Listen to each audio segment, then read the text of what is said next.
fishing, it's in my soul. Welcome to the Salt Strong Podcast, disrupting fishing entertainment as you know it. Prepare to laugh. Prepare to get to know fishing legends in a whole new and unfiltered way. And on occasion, you might even learn a thing or two about fishing. Here's your host, Joe Simons. Like diamonds. Hello and welcome to the Salt Strong live stream and podcast. My name is Rich Natoli. I am the regular host of this show. And this week we're doing something a little bit different. We've been focusing a lot on the Mid-Atlantic and Northeast, and we're going to branch out a little bit tonight. The first thing that you'll notice is that regular co-host Ed is off tonight. He demanded some holiday time. He's got his fishing to do. So he's out tonight, but I am in tonight, and I am being joined, and I'm going to bring him on stream right now, by three other Salt Strong coaches. So if we go around the horn, we have Pat Ogletree, Wyatt Parcell, and we got Matt in the Yak with 8 rods in the back. I love that. Guys, welcome. It's great to have you guys on here.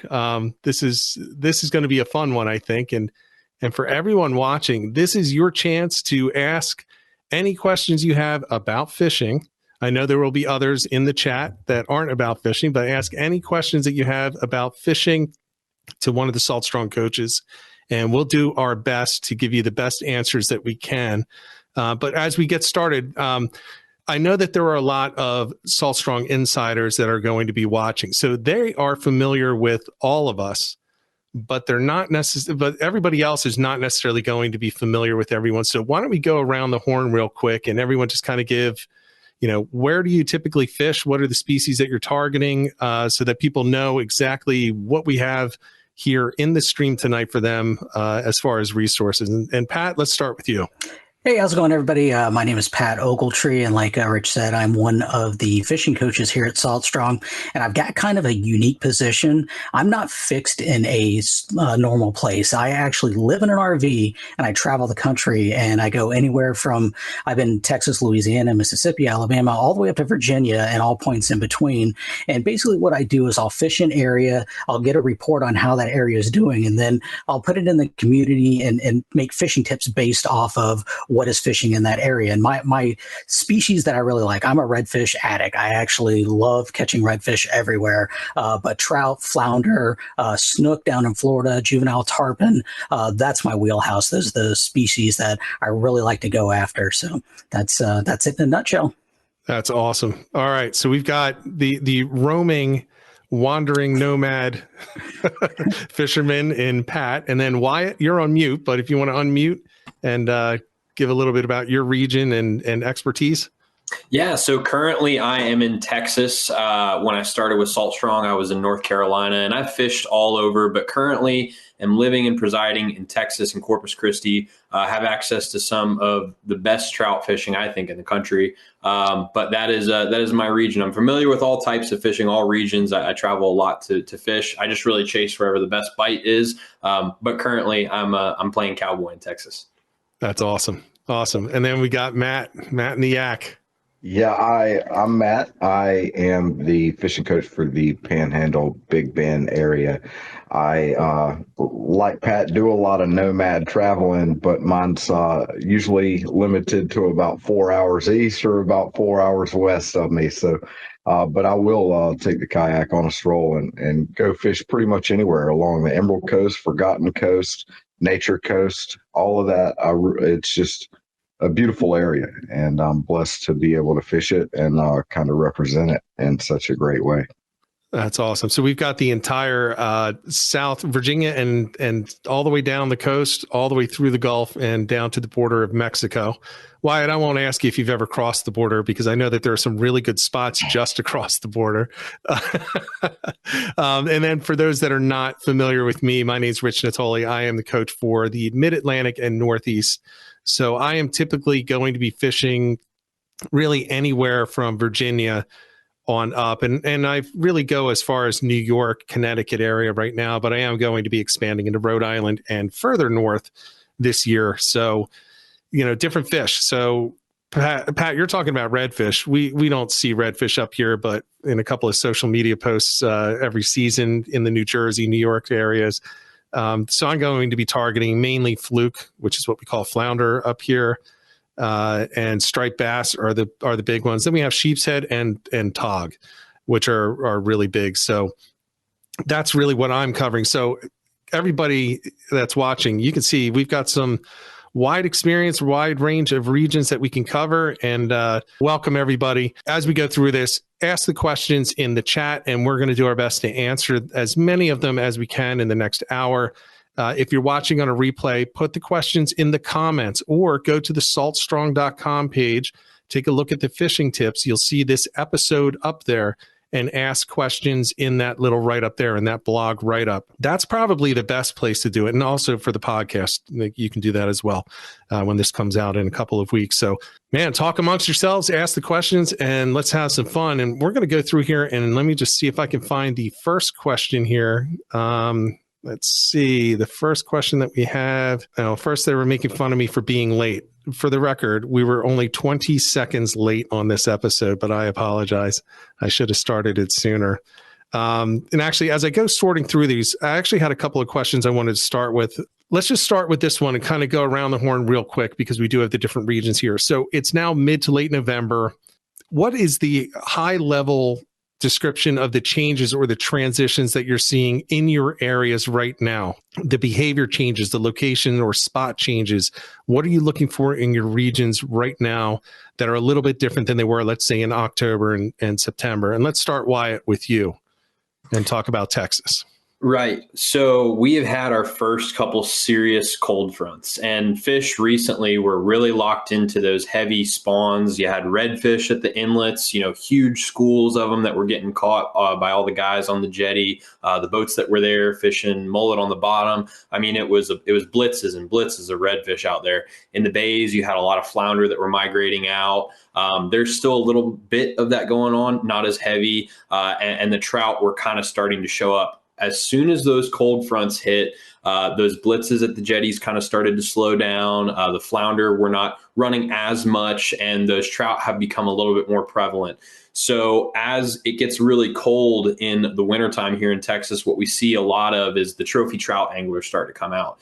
These big spawning trout that were really heavy into getting a bunch of eggs together for that fall spawn. Now they're trying to recoup some of those calories that they expended during spawning. So this is when a lot of the guys start breaking out the corkies, start breaking out some of those big bait fish presentations, and getting up kind of into those areas along some of the really big shorelines. So in Texas, you get these giant bay systems. It's actually the Laguna Madre is one of the longest running bay systems in the world, if not the longest. So you end up with these shorelines that stretch for miles and miles and miles.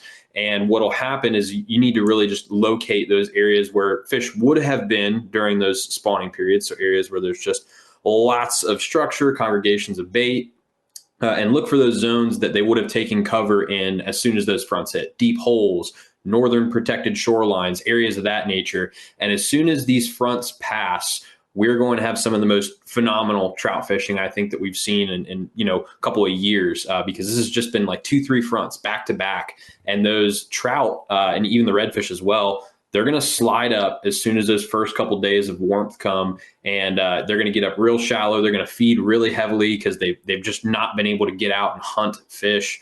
So I think the biggest key right now is looking at where fish would have been feeding before those fronts hit, where they took cover during the fronts, and then where they're going to return to as soon as some of those warmer temperatures come back. So start looking around some of those holes, start looking around some of those northern protected shorelines, and be ready for some of those big fish that expended a lot during the spawn to come up and feed really heavy. This is, I think, the next couple of weeks, we're going to see some very serious fish caught here in Texas once it starts to warm back up a little bit, once these fronts pass. Yeah, Pat and I were talking about that before we started. It's the big fish time in Texas right now. Yes. That's some great information. Matt, you want to jump in and talk a little bit about the Panhandle and the surrounding area? Yeah, sure. So just to kind of piggyback on what Wyatt said, to start with, October was just a lot of redfish. The hunt for red October was going on. Everybody's chasing bull redfish and schooling redfish on the flats. I was doing a lot of that, just miles and miles of just covering ground to find fish, but we're out of that now. Thankfully, we don't have to go so far to find fish now anyway. We can find fish that are going to be stacked up in these more predictable zones. They're going to be at, deeper holes around these feeder creeks, and they're going to be in areas that are warming up faster. In my area, we got a lot of oyster bars, a lot of oyster bottom, and a lot of marshy area. So that's where these fish start moving into now. They're definitely moving into these areas. They're not really on the flats anymore, now that you see I'm wearing my comfy editing flannel, so just like Wyatt. So it's definitely, we got our cold fronts coming on here, so these fish are definitely pushing into areas where they're going to be warmer and places that are going to warm up faster. That's what we're finding here for sure. Awesome. Pat? And Pat, you can talk about, you're on mute, but you can talk about any region that you feel that you would like to talk about for this, since you cover so many. Well, actually, I'm right here in the east central coast of Florida, so I'll talk about what I'm seeing here. And what I've got is much like Matt. Florida is the last place in the country that really sees a drop in the temperature, and it just so happens we got our first real cold fronts just here recently. Happens in the fall time is, just like Matt's situation, where we're going to see these fish that they're going to school up, but these schools are going to be kind of spread out all over the place. But right now, what they're doing is we're finally seeing that transition where we're catching them right at the creek mouths because they're starting to push back. A lot of the areas we fish here in Florida is really shallow, especially on the East Coast. Deep water to us is 8 feet. That's really deep. Normally the water that we're fishing is, anywhere from 1.5 feet to 3 foot. So whenever this cold water really comes in, the fish will push deeper, but the best place to find these deeper areas is going to be in your bends of your creeks. So they're staging at the mouths of these creeks, and they're waiting for those cold fronts to come in. So the signal of those lower angles on this more frequent cold fronts is going to get these fish really tight together. So like Matt said, they're going to be easier to find. You're not going to have to travel as much. Matter of fact, there's going to be days come, say, December and January, where you can go to one bend and creek mouth and catch as many fish literally as you want in a day, and just a few hours time. This actually is one of my favorite times of the year to fish. I used to not like fishing in the wintertime. One, because I'm a Floridian, I don't like cold weather, and I know that's relative. I know you guys up north are completely different than our idea of cold weather. But now, realizing that these fish are more concentrated than they are, say, in the summertime, it's actually an easier time to fish. It's just, on those days when the cold fronts are just hitting you and you get that drop in that water temperature, you just change your presentation and you go deep, you go slow. A couple days after that front comes through, you get those bluebird skies. You're looking for wind protection. You're looking for shallow flats. You're not fishing sandy bottoms anymore. You're fishing muddy bottoms, and you're slowing your presentations down. And those are just one of those, you can get really, really banner days this time of year. And I'm actually excited for it. That's awesome. And I think it is very, I'll just say it, it's cute when you guys talk about cold weather. We were down to 27 last night, and man, the fish went off today. Now, I unfortunately was not out there fishing, but I sure get the texts and the messages from all my buddies that were. We're talking limits on striped bass and tog in the New Jersey, New York areas. And actually down into Maryland, they're starting to pick up a lot of tog right now, still waiting for the biomass of the striped bass. So the big thing for us in the mid-Atlantic, and I'm talking coastal mid-Atlantic all the way up through the Northeast, is we do have the shutting down of a lot of seasons. So, you can still catch flounder in certain areas. Like if you're in Delaware, it's still open. You can still catch them, but it's not really the best time to go for them. But it's closed pretty much everywhere else. So it's really a striped bass fishery and tog or blackfish right now. And those are the switches that you need to make. And the interesting thing that you have right now, though, is for striped bass, you have the resident populations that you can target, which is one tactic. And then there's the migration. If you want to target the migration, which is what most people try to do, the larger fish, they're out front, they're outside of the inlets, coming down the beaches within that 3 nautical mile limit that we have to fish. You're looking for the big schools, and you're talking, acres or miles of bunker, peanut bunker to adult bunker. And as I was telling Pat earlier, I was out last week on a charter on the Fishmonger. I went with Frank Mahalik, who people have, if you've seen this stream before, you've recognized Frank as a just amazing tog fisherman. And we went out for tog and ran into striped bass, and it turned into well over 300 fish caught within a couple of hours on the deck with 10 guys. So that's the type of thing that you can get. However, I think it was 2 days after that, they couldn't find any striped bass, but they were all on the tog. I mean, they were nailing the beautiful blackfish, but the striped bass were gone. So you have both conditions right now. So it's really, you got to choose. Do you want the resident striped bass in the backwaters?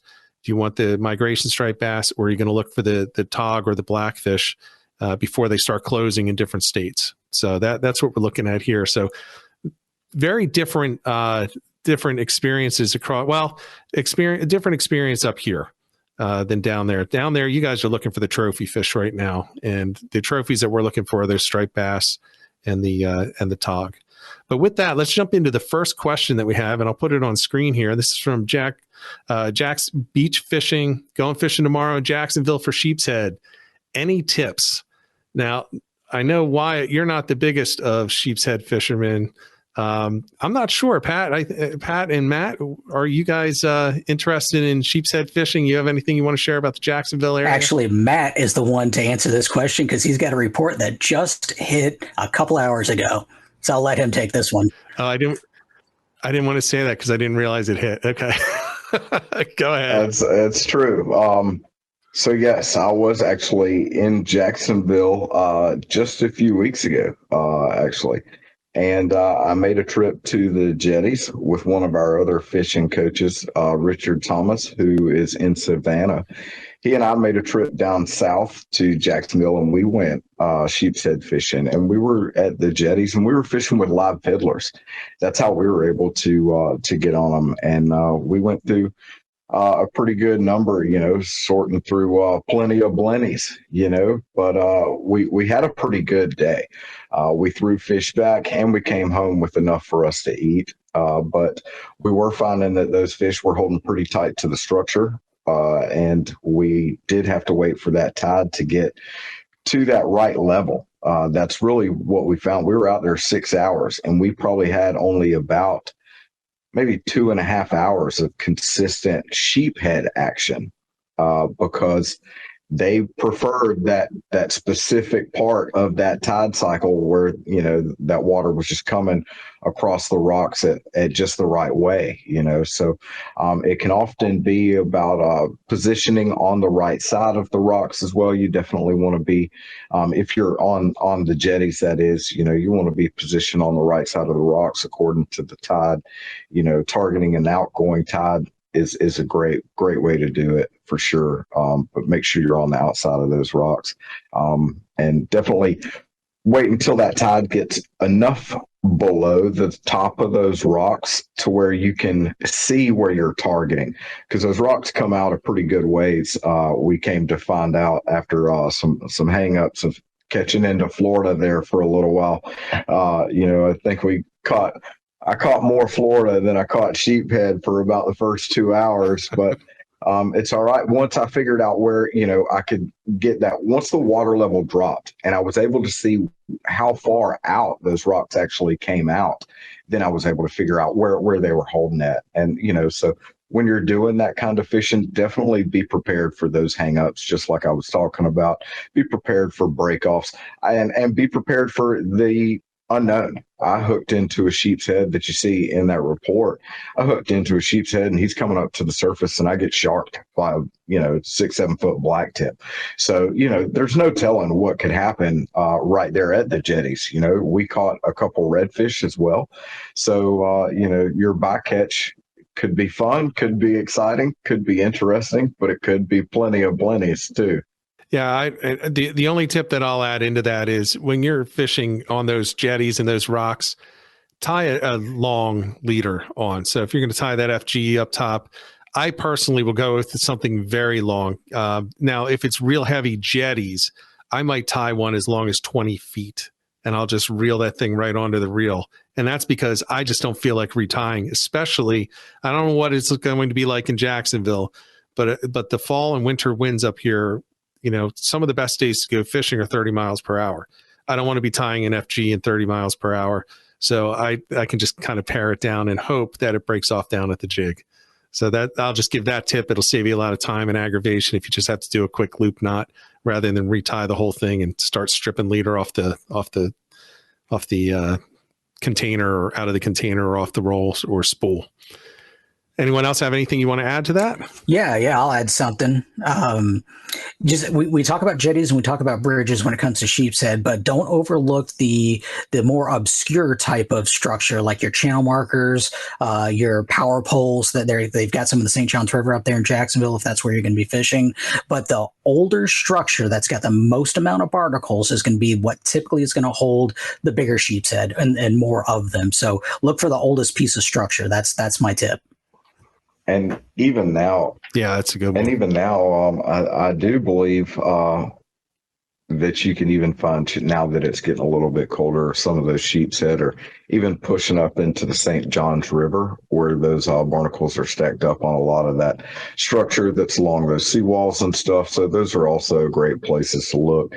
And, definitely something I do want to recommend is, something that overlooked as well, even though if you go to target, these heavy type of structure places like, the jetties or things like this for sheephead, it's easy to overthink it and want to over gear because you're going to heavy structure. You want to carry, heavy rods or heavy gear. But when you're fishing for sheep's head, those bites can be super light and super fast. So you want to be using something that can feel those really light bites, those really light taps, so that you can get that really fast hook set and get control of that fish fast, and pull them away from that structure. You need to have a rod that's got good backbone, but a nice tip on it, nice sensitive tip so that you can feel those bites. Excellent point. Yeah. Up here, we say, a lot of people say set on the movement, not necessarily the feel. So you better watch your line because those sheep's head they'll take it off and you won't even know that you had something. And it often happens on the drop. So watch that drop and know the difference when you lift it, if there's a crab on there or not. You'll feel the difference. You'll get to know it real quick in the day, but start off thinking about that and it'll help you. So we've got another question coming. This is participation trophy fishing, April, South Carolina redfish.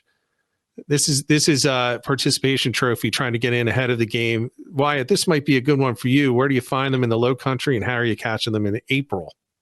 So April is an interesting time in the Carolinas. It's known as the time you go target flood tides. Spring flood tides are a huge thing in the Carolinas. When I think of flood tide fishing, I think of it happening in South Carolina because there's so many open flats where it's just this really tall grass and you get these fish that are getting up in like a foot of water and they're surrounded by these reeds.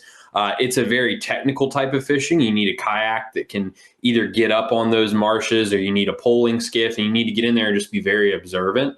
And I've been able to get in there and do some really fun fishing. Their tails are, wagging really heavy. That's where you see those really classic images of the redfish tailing in the grass.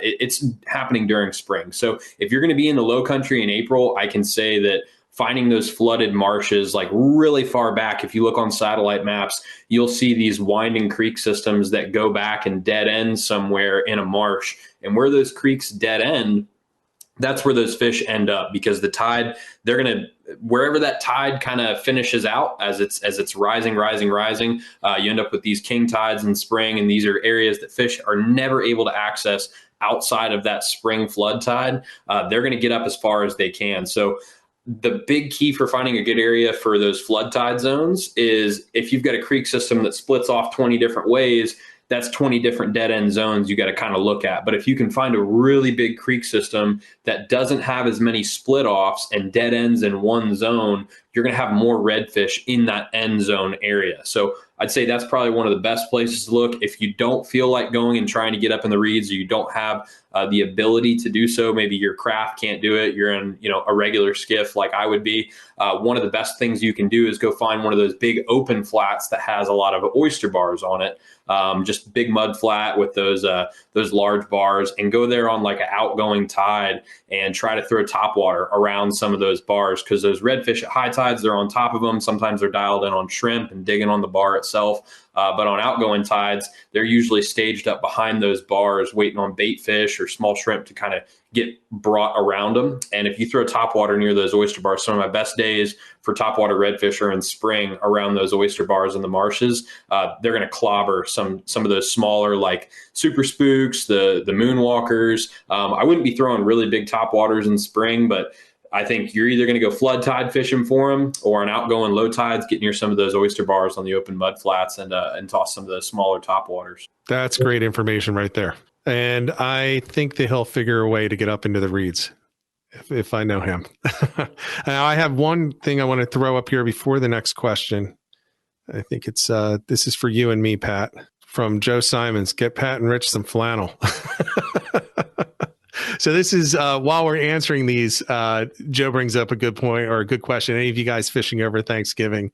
If so, what are you targeting? That's a good side conversation for the chat. So I wanted to throw that in there. Some people won't have interest in April, South Carolina fishing. So talk in the chat. And as we move through the different questions, that's a good topic to go through.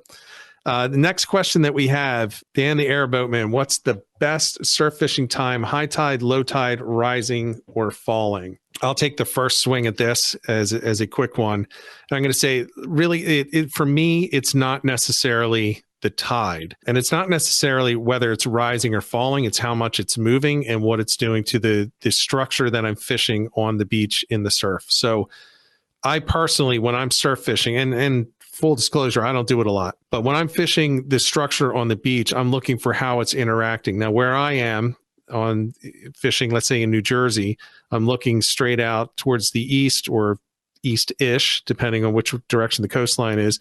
The incoming tide is going to be moving from my right to the left, and the outgoing is going to be going from the left to the right. So I'm going to be trying to set up on the appropriate side of whatever structure I'm fishing at that time, especially if it's a jetty or if it's a seawall or something like that. If there's a big cut, I'm going to be looking, or a sandbar, I'm going to be looking at the different directions of where the bait's going to get pushed. So for me, it's not necessarily high or low tide. It doesn't typically matter to me unless I'm going to be getting access to different structure as the tide rises and falls. So if it's going out and I know that now I'm going to be able to get over that second sandbar that has a beautiful cut that I can now reach, that becomes a great time for me to go fishing around the low tide time. But what I typically find is it's hard to know what you can't see. And so it's really easy to see the structure that's there at low tide and then fish it at high tide. You'll be able to see all the cuts, all the little riffles, everything that's now covered up by the water later. So I'm going to say my vote is there is no best tide in general. It all depends on how that current and how that wave action is going to be working against the structure that you're actually fishing at that time. Anyone else want to jump in with your thoughts? Yeah, I'll take a swing at this because I actually went down and filmed our beach fishing mastery course that we've got available at Salt Strong with Bama Beach Bum, who y'all might know. He's got a very popular YouTube channel, and I was kind of surprised to learn. I thought he would have a dead answer as well. Like, no, this is the best tide. It really just depends on your target species. So if we take like some of the really popular species out there, you got whiting, you've got red drum, you've got pompano, Spanish mackerel, all these species, it really is going to depend on the behaviors of that species and where you're fishing, that each tide is going to open up opportunities. In general, it seemed like there were more opportunities for some of the grazer species at higher tides, like pompano and whiting. Higher rising tides are going to put those fish a little bit closer to the beach and allow you to reach them as they're kind of running up and down. Those sandbars, again, it's dependent on the type of structure you're fishing, guts, sandbars, things like that. Sometimes you can find more concentrated areas of fish on lower tides. Those pompano, if you've got like a bowl where there's two sandbars that are like right next to each other, and then there's a cut between them, those pompano will come around the sandbar, slide in, take a really close look near the surf where it's a little bit deeper, and then they'll slide back out. So if you've got a presentation in this bowl, you're going to catch pompano like crazy. So it's, again, where you're fishing, what the opportunity is. For something like redfish, for example, if you're staged outside of a pass or an inlet, those fish that sit in the pass on outgoing tides, they'll travel out to the surf. So if you're on like that point of that pass, when we did all of the bull redfish footage for that course, every single bull red we caught, and I think we got like 3, we got it on an outgoing tide outside of a pass or inlet. So it depends on your target species and the type of structure that you're fishing. It seemed like there were more opportunities to just catch anything if you're putting a line out there with, a bit of shrimp on it, like a high rising tide. But if you kind of look through that course, you'll realize all the species really have tides and structure that they will relate to more closely, again, on a very specific set of conditions, like I mentioned in a couple of those different situations. Good information. All right, let's go on to the next one. I thought this is a great question from Kyler Outdoors. Can you go over air pressure and its effect on snook and reds? Anybody want to take a swing at it? I can take a swing at it. I don't typically fish for reds and snook. Well, I've never fished for snook. Again, I'm a mid-Atlantic Northeast guy. I do fish down to North Carolina. Love fishing for reds. My swing at it is this. I do believe that the air pressure does have a significant impact on fish. And, that's where you get the calm before the storm, is really when you want to go out fishing, when you have the changing water pressure or the air pressure, which then changes the water pressure on the fish that are underneath it. So there are certain times, generally speaking, when you have the pressure going really low, really fast, that can have a negative impact on the fish and vice versa. But usually as they start those swings to either higher or lower pressure, you get a really active bite going on. Think about it, before a storm, it just makes sense that a fish is going to want to feed before everything gets chewed up and really turbulent. They're going to want to feed when it's easiest. Again, they need to treat every calorie as precious. They're not like us. They can't just run out to a Wawa or a Stop and Go or whatever and just grab a candy bar and get the calories. They're eating for survival 100% of the time. So they don't want to waste their calories fighting huge storms, nor'easters, hurricanes, tropical storms. They want to get their food when it's easiest. Air pressure is going to be one of those indicators to them that they better start feeding now because something is changing, weather is coming. So the calm before the storm is definitely a good thing. And that's generally what I'm looking for. And full disclosure, I don't not go fishing because of air pressures, right? They could be sustained high for 3 weeks. If I have Thursday off, I'm going fishing on Thursday. I don't care. But if there is a chance for me to adjust my schedule, because I know it's a different case for you guys down in Florida, but up here, when the hurricane's coming, all the surf fishermen are grabbing their gear and they're watching that barometer and they're getting out there and they're fishing just ahead of that storm. And then a couple days after, as the pressures are changing. So that's my take on it. Does anyone have anything different or anything they want to add to that? Yeah, I'm kind of along the same lines as you, as far as, I don't dictate whether I fish on certain days and not certain days, but I will use that as an indicator on how I fish. So when you have an approaching storm, that typically does trigger a bite. As long as it's not a major storm, it'll trigger a bite. But as soon as that storm is there, and then maybe just after it, there might be a little bit of a bite. But say the day after storm, and a lot of times when you get that different changes going the opposite direction, it kind of throws the fish off a little bit. So I like maybe a couple of days after a storm.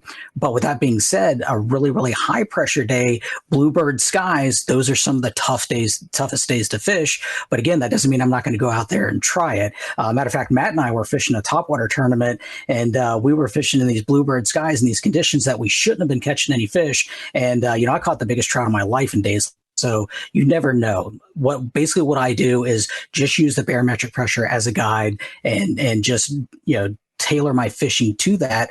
But, even more of a clue than that is going to be the feeding activity once you get out on the water. So I get out there, I'm just looking for feeding activity. If I don't see feeding activity, then I'm just using that as a guide to slow down and gear down and use smaller baits and, use that type of presentation. But again, it's not a end all be whether I go fishing or not. Wyatt? Yeah, I was going to say I pay attention to it pretty heavily for trout. Like I was talking about in the kind of overview for Texas, it's a pressure thing when I talk about these cold fronts. When I say fronts, period, that's the arrival of colder weather, and it's that lower pressure or higher pressure, sustained cold weather over a long time. That's high pressure.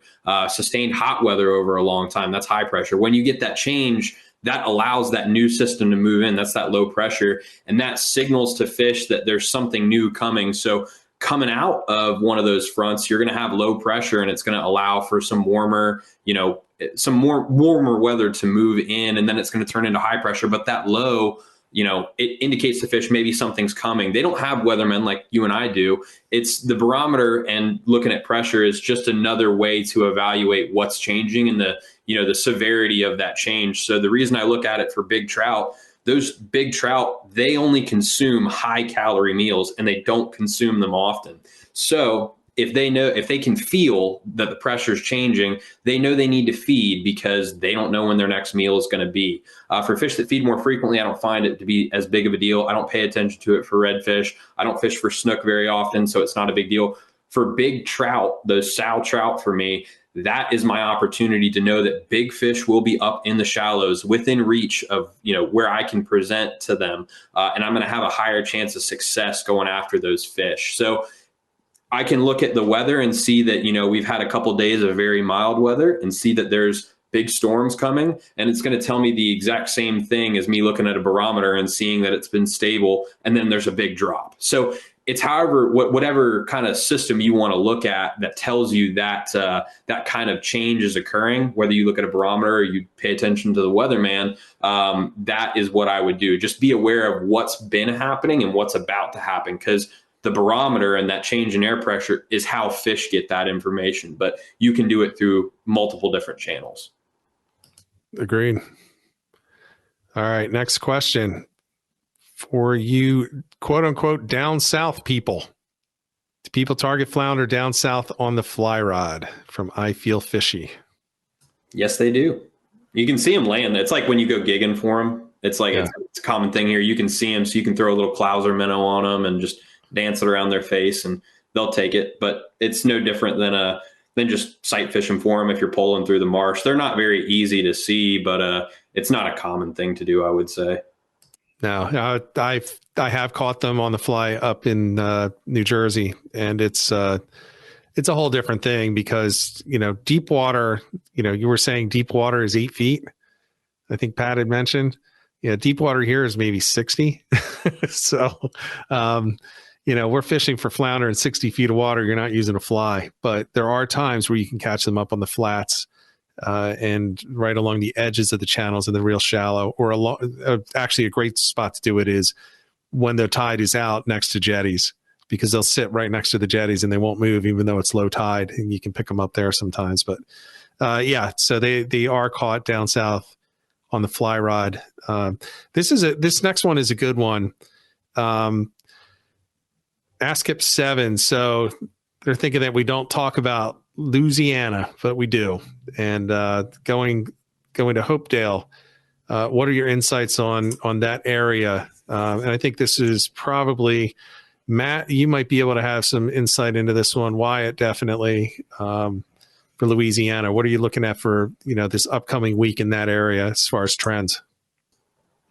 So I would say that in Louisiana, you're dealing with marsh systems, and a lot of these fish, they were up near the entrances to a lot of these marshes, kind of closer to the ocean near fall. I know that the bull red run that occurs over there, that happens on the outside of those major marshes that are connected to the ocean. But as you've started to get some of this cooler weather, those fish are going to start pushing into the marshes, and you need to find those big open lakes that those fish funneled into near the ocean entrances, and find the northern shorelines on those big open lakes, because you have a lot of those kind of mazy marshes where you can catch fish and get a lot of nice trout in the deeper cut areas. But if I was going to go fish in the marshes of Louisiana this upcoming weekend, I would try to target redfish. The change for trout is going to be a little tough. I would think in that type of environment, you'd need a couple more cold fronts to come through. And I think you guys have a little bit different weather than we've been experiencing from what I've seen on the radar.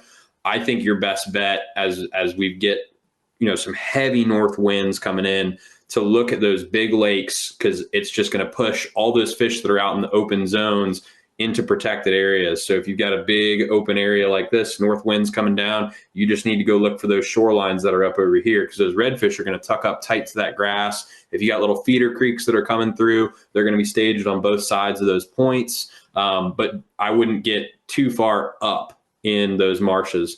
I'd stick closer to the ones that are a little bit further down, close to the Gulf, because those fish are just starting to come back in. These fronts are brand new to them. So that would be my advice. Pat, I know you've spent a bunch of time up in Louisiana as well. Well, I say up, for you, it'd be over. Yeah, I've actually fished Hopedale before, and that is amazing fishery. If you've never had a chance to fish that area, Hopedale, Shell Beach, that whole area is great. But right now, you pretty much hit the nail on the head. What's happening is during the summertime, those trout are going to be on the outer edges of the marshes. They're going to be basically out in the Gulf of Mexico, and as those fronts come in, they're going to move in through the marshes, through those channels.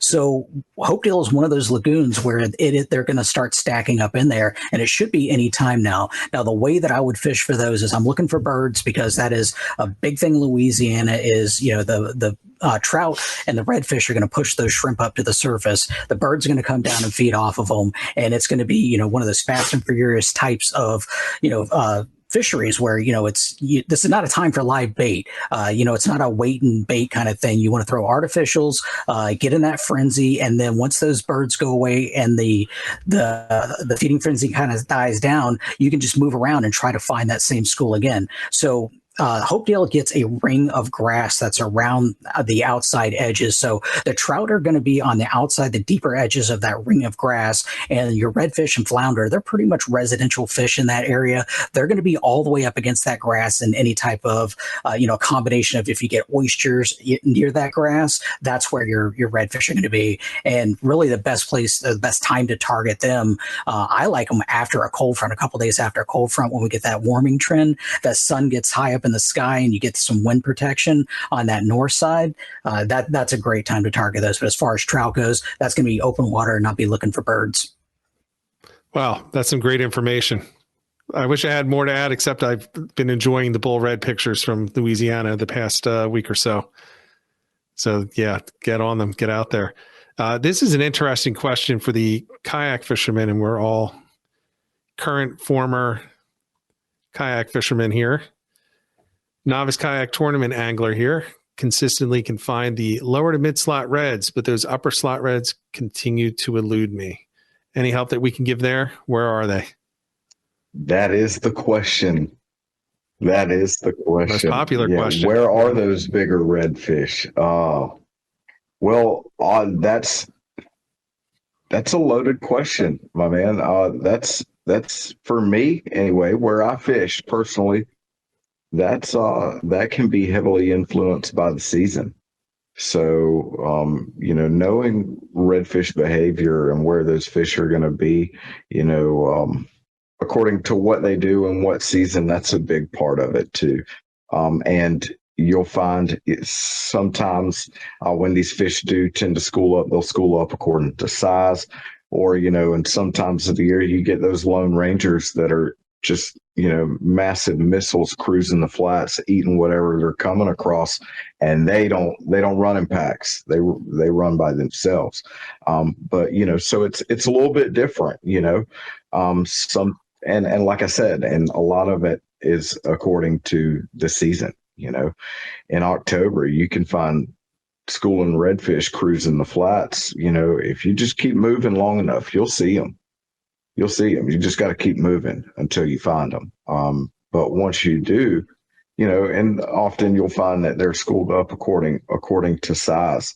So say in that period, if you're finding a school that's all mid slot, keep moving, because there's another school that's going to be a little bit bigger. And I promise you, there's a school out there somewhere that's over slot, because that's happened before too. I've been in tournaments where guys have come back and they couldn't have a single slot fish to present. And that's because all they could get into was over slot redfish, because that's what they were finding. That's the schools that they were grouped up on. So, a lot of catching the upper slots, that's the nuances. That's where the small things come in, man. It's where those very minute details are really important. It's your presentation. It's, it's all the way down to scent. Scent, I talk about that a lot in my videos. Scent is super important, especially when you're targeting those bigger fish, because bigger fish are smart, man. They're not big by happenstance. They're big because they've been smart and they've seen a lot of it. They've seen it all. So, if you're going to trick a big fish into biting, you got to be a little bit smarter than everything else that's come across their face. So that's one of the reasons I use Dr. Juice, the exclusive that we have, the Inshore Slam scent. You see me putting it on almost all of my baits and almost all of my videos, and that's not for aesthetic purposes. That's because it catches fish and big fish. And, I have footage where I've used that stuff or just scent, period, to catch big fish. And that always is a big part for me. I feel like, scent factor is huge. Yeah, I think the one thing that you said at the beginning is critical. The most important part to this question to me is novice kayak tournament angler here. So Foundation Outdoors is just getting into the tournament thing. And what you said at the beginning was right. Is an important point. If you're finding a school of reds or of other fish that are not in the class that you need, you leave the fish to find the fish. It's not like a regular day fishing where, you always kick yourself for leaving the school. I left the bite to look for a bite. Well, in this case, you better leave the bite to find the other bite if you're not going to get the fish that you want or need for that tournament. So in that respect, I would just say for fishing in a tournament, you have to get a different mindset if you want a fish to win or want a fish to compete. If you're just out there just to have fun with your buddies on the water, which quite frankly, I do quite often for tournaments, I'm not really looking to win necessarily, but just to get out with, when you get 10 kayaks going out at once, just fun. But if you want to win, you have to be willing to pick up that bait and say, wow, look at those beautiful mid-slot reds. But I need an upper slot. So you guys have fun. I'm out. And then you start pedaling across the flat or down a different creek system or something like that. You just have to be willing to do that and willing to accept the consequences or the rewards of that action. I think that's the big part with tournaments. It's a different thing. Yeah, I'd be curious to know where Foundation Outdoors is, because I think I fished a couple redfish tournaments. I know Matt's fished a ton all over Florida, and I'm pretty sure you said you're going to be in Florida's redfish tournament, right?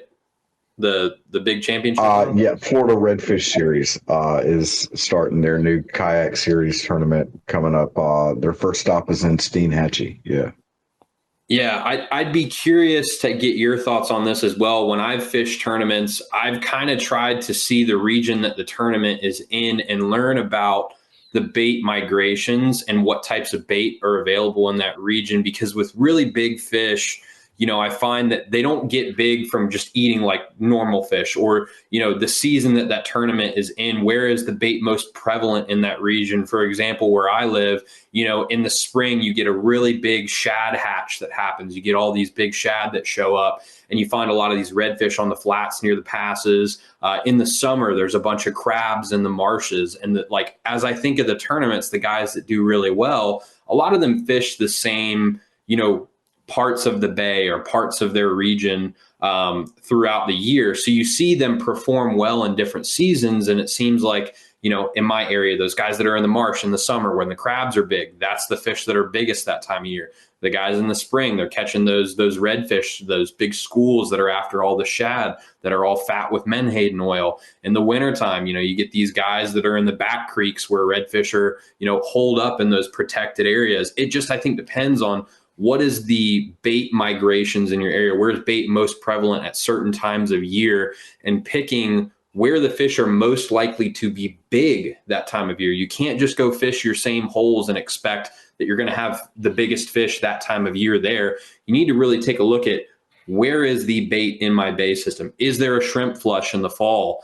that, if I'm fishing the outside of marshes, I'm going to get a bunch of big fish there? Are the mullet really big near the passes and inlet? Do I get a big mullet run in my area in the fall? It really just depends on where the bait is. If you want to get those big tournament fish, I think you need to pick where you're fishing based on where the big fish are going to be. I know that sounds a little bit straightforward, but when I say that, I mean, where is the bait allowing those fish to get big? That's where you need to be fishing. If you can pick some zones in there that those big fish are most likely to be hunting, that's going to be your best bet. So I'm always thinking when I go to pick spots for a tournament, where is that best availability for those big fish to be feeding going to be? It's not just picking a random spot on a map, because for a whole bay system, it's the 90-10 rule. And I think sticking with that, knowing where that bait's going to be, that's going to be your best opportunity. Good information.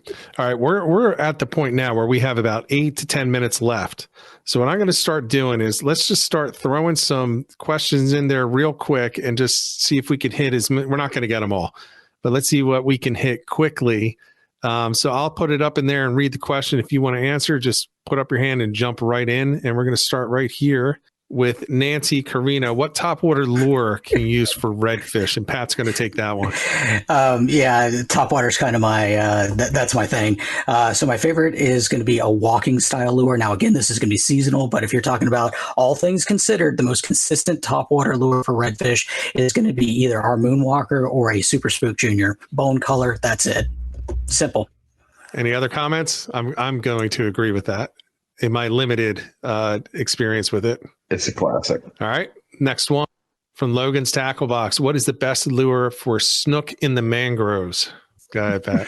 One of my favorite things to do is skip a big paddle tail under the mangrove. So 5-inch paddle tail, like our bomber, rigged on a weedless hook, skipped underneath the mangroves on, say, a mid tide to a lower tide. That's deadly on snook. Once the tide gets high, the mangroves get so flooded out, the snook can get way back there and you're not going to be able to get them out. So mid to lower tide, skipping a 5-inch paddle tail, that's the way to go. That's a good transition into this next one from Marcus Gone Wild. If you had to recommend a type of weedless hook for a paddle tail, what would you use, Wyatt? I'm going to say an 1/8-ounce Haas Helix hook. I think 1/8 ounce is the best weight you can use for the type of fishing that we all do most, which is just shallow inshore fishing. And that the way that hook's set up is you have a wide enough gap to where you're going to get really good hook sets. The weight's positioned exactly where it needs to be, and that twist hook, like where you can just twist it into a soft plastic, makes for literally the easiest rigging out of any, weedless hook out there. It's just that spring lock is perfect. Bull reds in Louisiana, do they bite good in December? Yes. yeah, they do. And you're going to find them up in the marshes too, just like the trout. They're going to follow. They're going to be in the same places. Best way to find those is any type that you get that are in between two bigger bodies of water and the water's flowing in. So the side that the water is flowing to. So you got one big lake on one end, one big lake on another end with a channel. That's where you want to be at those mouths. Good information. I think this one is for me.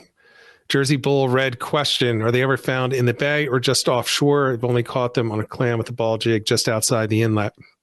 So redfish in New Jersey, they're kind of like the... it's the dream for a lot of people to catch them there because they do show up, but they are in such small numbers and they're so hard to find that it's extremely rare to get any, especially bull size. John, I will tell you that I have spoken to a couple of people directly that have caught what would be considered bull redfish in New Jersey in the bays in the past year. So they are back there, but these people that also target them have not caught more than just a couple a year. So yes, they're back there and we'll hit the water together and we'll go looking for them because I'm on that mission to figure them out. So yes, they're there in the backs. However, with that said, your best shot is going to be catching them off the beach and in the inlets, especially some of these southern inlets that are lined with rock walls. All right. And next one that I have listed here. I wonder if this is okay. From Tom Kirby. We're talking a lot about striper lately. Would these stripers be the same as the stripers on the West Coast? Are they the same? Would you target them the same way? So, Tom, I'll say this. There are probably differences in them. I mean, even if you just look at the East Coast striped bass population, they are different gene pools. So you have the Hudson stripers, you have the Chesapeake stripers.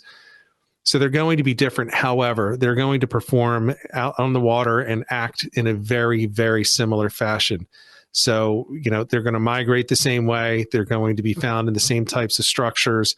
I've talked to a couple of guys that actually have been fishing them in California lately and have been doing a really good job with them. And they're catching them the same way that we're catching them in the mid-Atlantic. So they're looking for, for the migrating bass.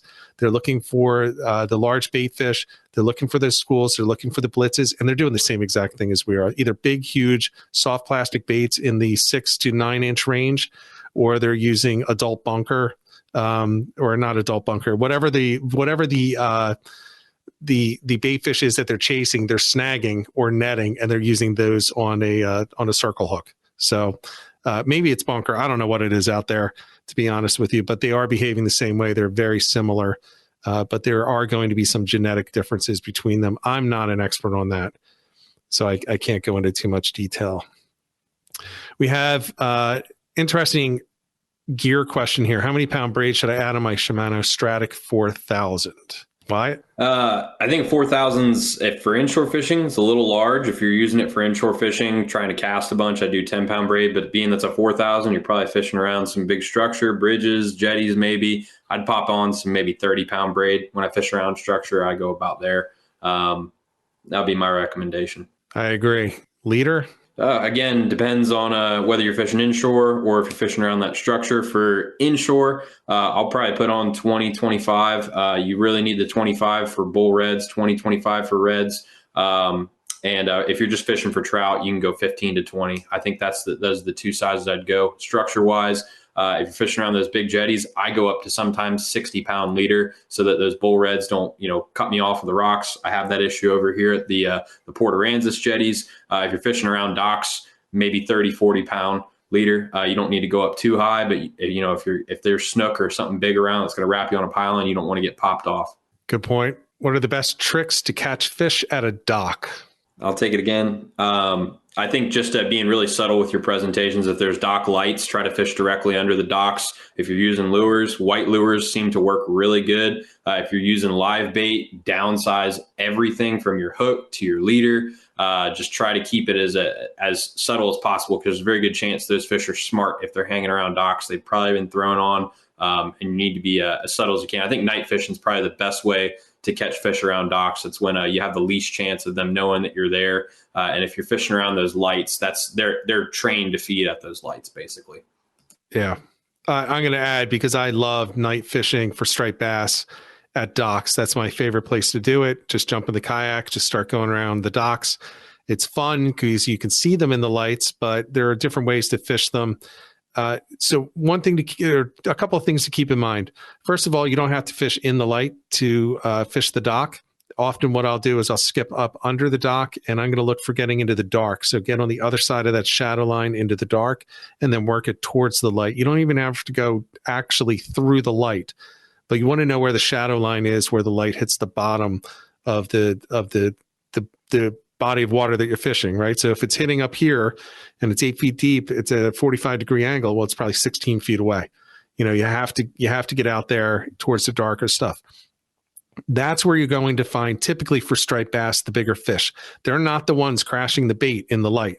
They're the ones cruising the outside in the dark, picking up everything that's on the bottom. So I would say that's a big tip. The other thing is, when you're fishing at night in docks, especially if there are lights, you don't have to go with the dark colors. A lot of people say, well, if it's dark out, you use dark. If it's cloudy, you use the darker things. If it's bright out, you use the brighter baits like the whites and the pinks.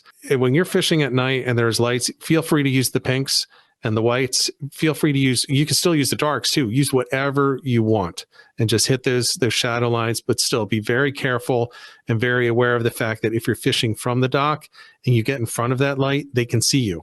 So, stay behind the light and work it that way. Any other tips on dock fishing from anyone? I would just add that redfish are the exact same way as the stripers. The bigger fish are typically on the outer edges, whereas it's the smaller fish that are crashing the bait. So I love using, I don't use anything that makes a lot of noise. Typically a small shrimp and just bouncing along the bottom, and you'd be surprised. You don't have to have a high vis or a high vibration lure. These fish are keen to be able to find this bait in the dark. So just a natural presentation is all you need. All right, so I'm going to go around one more time, because I think we got through all of the questions that are realistic to get through right now. Do you have any parting thoughts that you want to give anybody before we call this a stream? Let's start with you, Pat. Yeah, I mean, right now, I think what's important for, I'm seeing a lot of posts in the community about having issues with finding fish. This transition period it can be tough. Where you were finding them even a week or two ago is going to be different from where you're finding them now. So just pay attention to those trends. And as that water temperature drops, start moving towards those wintertime haunts. So they were moving closer to the creek mouths, and now they might be moving into those creeks now. So make sure and keep on moving until that weather really stabilizes and you get those standard fronts that are coming in through every week. But right now it's a time of transition, and don't get discouraged. They're going to move. Great. Wyatt? I'd say we've talked about a lot of different types of structure, a lot of different types of bait. And even as everyone's kind of talked about their areas, there are a lot of regional differences. And it's really important to know what's happening in your area and how to find all the different types of structure we've talked about. And I see Florida Bearded Woodworker says, tell us about the app, please. Yeah. I think perfect segue into that. If you guys want to be able to find fish really fast and find the types of structure, like literally know exactly how to see an oyster bar, that Smart Fishing Spots app actually has like an oyster bar finding feature, a seagrass finding feature, where it highlights that stuff on a satellite map. And if you want to keep up with what's going on in your area, we've got guides and coaches like Pat and Matt, myself, Rich, that make a weekend game plan every single week, talking about the trends for areas. We highlight different types of spots that could be good to go to. We have local guides that come on and actually call in and give reports about what's happening, what they're seeing as they take clients out every day on the water. So I'd highly encourage you guys to get in and check out those weekend game plans. Use the Smart Fishing app to really locate a lot of the areas that we've talked about for winter fishing. If you're looking to have some more success out on the water, just get in there and try to utilize all the different tools that you can that we provide through Salt Strong. And if you guys have questions on that, obviously leave it in the comments. More than happy to link anything there. We've got a lot of tutorials on it, but just pay attention to what's happening in your area with different types of bait, different types of structure that's been hot, because it changes a lot during winter. So definitely stay in tune with your regional trends, and that's how you're going to stay on fish. Sounds good. Matt? Yeah, I'd say just kind of piggyback on what both of the other guys said. Right now this transition can be super tough. The fish are moving, just like Pat said, they're not where they were a week ago or even 2 days ago, if a front comes through. So you definitely got to look for where the fish are going to be moving according to the trend. If it's a warming front, they may be pulling out. If it's a cooling front or a cooling trend, they may be pushing deeper or further in towards, those backwater areas. They're going to be looking for warmth. And when they're looking for warmth, at least for us in the Panhandle Big Bend, that means darker water. Darker water means warmer water. And, they're going to be looking for structure like oyster bottom, and, redfish will be looking for that oyster bottom and mud flats where they're going to be at. And redfish will be pushing into those backwater areas where, you can get some drop offs in those creeks and stuff where, they can retreat to those deeper waters and fatten up. Because just like Wyatt talked about, these fish know about these the changes that are happening right now, and they know these colder temperatures are coming, so they're trying to get as many calories as they can while there's a lot of bait right now, because as soon as we start getting these really cold temperatures and these warmer days die off, all of this bait is gone. So these fish are going to start getting into this really hungry period. And so right now when you find these fish, you can really capitalize on it with while they're eating good right now. Good tips. I'm just going to finish up with, look, the weather in the mid-Atlantic and the Northeast is getting cold. And that is awesome, because every time we get a cold snap and you get this, 20 to 30 degree weather for a couple of days, it kicks off the bite. So the striped bass just start going crazy. The bunkers start moving again. The west winds are going to bring that bunker in closer. So look for the west winds. And we have the west winds, the bunker are into the wind. They're heading towards the coast. And that's where you get these big striped bass following them. Now, keep in mind, if you want to go with artificials and you're going for these larger bass, if they're on adult bunker, you need something big like the Tsunami 9-inch holographic shads. If they're on the peanut bunkers, you need something like an Algag's 6-inch, which is a much slimmer profile, but you're still going to have to match the hatch. But if you really want to get on them and you have the adult bunker coming through, snag an adult bunker, put it on a circle hook, throw it over, and start popping that. Nothing is going to beat live bait when it's an adult bunker feed.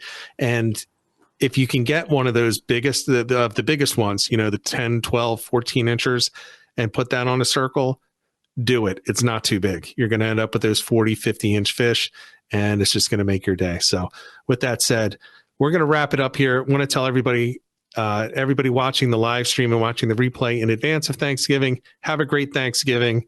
Hopefully you can get out on the water. And if not, hey, we've got some videos that'll keep you entertained. If you're an insider member, jump in the community and just share in the pictures that are about to flood through there with all the Thanksgiving reports, and just kind of live vicariously through your brothers and sisters in there, which is what I plan on doing, because I don't think I'm going to be hitting the water in the next couple of days. So with that said, everybody, thank you to the coaches. Thank you for tuning in. Thanks for watching the replay. Leave your comments below if you have any questions. Till next week, until next episode, get out there, get on the water, and get some tight lines. 'Cause fishing, it's in